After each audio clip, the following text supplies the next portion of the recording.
زندگی بدل دینی ہے، یقین کرنا۔ غور سے اس واقعے کو سننا۔ میں اپنے دوست کو ملنے گیا تو میرا دوست اپنے والد کے پاس گیا، کہا ابو مجھے 1000 روپیہ دے دیں۔ تو اس کے والد نے کہا صبح تو آپ نے پیسے لیے ہیں، تو اس نے کہا کہ بابا وہ خرچ ہو گئے ہیں۔ تو اس کے والد نے اپنی جیب میں ہاتھ ڈالا اور 100 کے 10 نوٹ گن کو اس کو دیے اور کہا کہ بیٹا خیال کر کے آیا جایا کریں۔ خیر ہم وہاں سے جب باہر نکلے تو میں نے اپنے دوست سے پوچھا، تجسس تھا مجھے، میں نے پوچھا، میں نے کہا یہ کیا آپ اتنی ماشاءاللہ عمر کے ہو گئے ہیں، آپ کے بچے بھی جوان ہو گئے، آپ اپنے والد سے پیسے مانگے؟ انہوں نے کہا میں اپنے ابو سے پیسے مانگتا ہوں۔ انہوں نے کہا یہ کہ پہلا بندہ میں دیکھ رہا ہوں اتنی عمر کا، ماشاءاللہ آپ کی 50 سے اوپر عمر ہو گئی ہے اور آپ کے بچے جوان ہیں، آپ اپنے والد سے پیسے؟ انہوں نے کہا ہاں۔ انہوں نے کہا وہ کیسے، یہ کیا ہے؟ انہوں نے کہا سب سے پہلے میرا ایک آپ پہ سوال یہ ہے کہ یہ میرا ایک ہاتھ یہ ہے، ایک میرا ہاتھ یہ ہے۔ اس نے ایسے ہاتھ رکھا، اس نے کہا مجھے بتاؤ افضل ہاتھ کون سا ہے؟ تو میں نے فوراً کہا کہ اوپر والا ہاتھ۔ تو انہوں نے کہا میں نے یہی چیز بڑی نوٹ کی ہے، میرے دل کو چوٹ لگی ہے کہ جو اوپر والا ہاتھ ہوتا ہے وہ جب نیچے والا بن جاتا ہے تو اس کے لیے موت بن جاتی ہے۔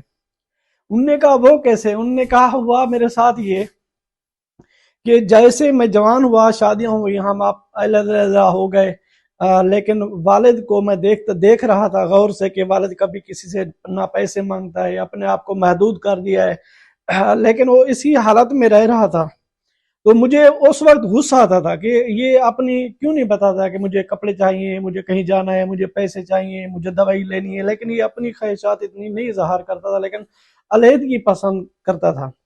تو مجھے برا لگتا تھا، لیکن میری دل کو چوٹ لگی ہے، میرے ساتھ واقعہ یہ ہوا ہے کہ ایک دن میرے خیال میں آیا کہ میرا بیٹا ماشاءاللہ اب جوان ہو گیا، لیکن یہ اب میرے سے جیب خرچی کیوں نہیں مانگتا؟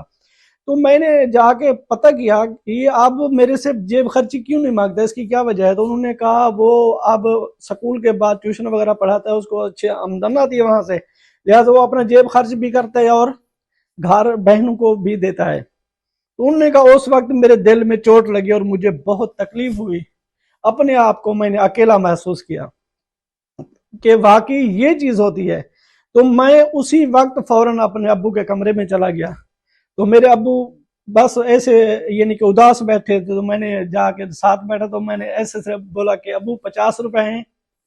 تو ابو نے میری طرف دیکھا، مسکرائے اور جیب سے 50 روپے جیسے اس نے نکال کے مجھے دیے تو اس کی جو فیلنگ تھی، اس کے چہرے پہ جو مسکراہٹ تھی، اس نے میری زندگی ہی بدل دی۔ تو پھر میں نے طے کیا کہ اب جب تک میری زندگی ہے میں اپنے ابو کا ہاتھ، نیچے والا ہاتھ نہیں بننے دوں گا۔ انہوں نے کہا جتنی میرے انکم ہے، جتنا میرے پاس آتا ہے، جتنا بھی میری آمدنی ہوتی ہے، میں وہ ابو کو ہی ڈائریکٹ دے دیتا ہوں، اور میں ابو کو بہانے پہ یہ واضح کراتا ہوں کہ ابو ہم سے کچھ بھی نہیں ہو سکتا، یہ گھر کے سودے صرف آپ لیا کریں، یہ بجلی کے بل، دودھ کے بل، جو بھی ہے خرچہ سارا آپ کیا کریں۔ میں اپنے آپ کو جو پہلے جو یہ چیزیں بری سمجھتا تھا، اب یہ مجھے چیزیں ابو سے لیتے ہوئے بڑی فخر محسوس ہوتا ہے اور دل میں اطمینان ہوتا ہے اور ضمیر مطمئن ہوتا ہے کہ جو بھی اوپر والا ہاتھ ہوتا ہے وہ نیچے والا بن جاتا ہے تو اس کے لیے موت ہوتی ہے۔ تو اب میں دن میں کئی دفعہ اپنے باپ سے پیسے مانگتا ہوں، کوئی بھی گھر کے اخراجات ہوں اپنے باپ سے لیتا ہوں، اسی لیے اب مجھے راحت ملتی ہے۔ یہ صرف وہ واقعہ تھا کہ میری دل کو چوٹ لگی اور میں نے جا کے اپنے ابو سے کہا ابو 50 روپے ہیں۔ جیسے میں نے 50 سید سردار ہیں، سید زاہد عباس زیدی، مجھے انہوں نے سینڈ کیا تھا، اور اس واقعے نے مجھے بہت چوٹ پہنچائی ہے، یقین کریں۔ اور میں یہی کہتا ہوں کہ شاید وہ وقت میرے ہاتھ میں ہوتا تو میں یہ عمل کرتا، لیکن اب تو میرے ہاتھ میں وہ وقت بھی نہیں رہا، میرے ہاتھ سے وہ پرندہ بھی اڑ گیا، اب تو میں کچھ بھی کر بھی نہیں سکتا ہوں۔ لیکن خدا را اگر آپ یہ غلطی کر رہے ہیں تو آپ یہ غلطی مت کریں، جب تک والدین زندہ ہیں اپنے والدین کو اہمیت دیں، آپ کے والدین سے زیادہ مخلص آپ کا کوئی ہو نہیں سکتا۔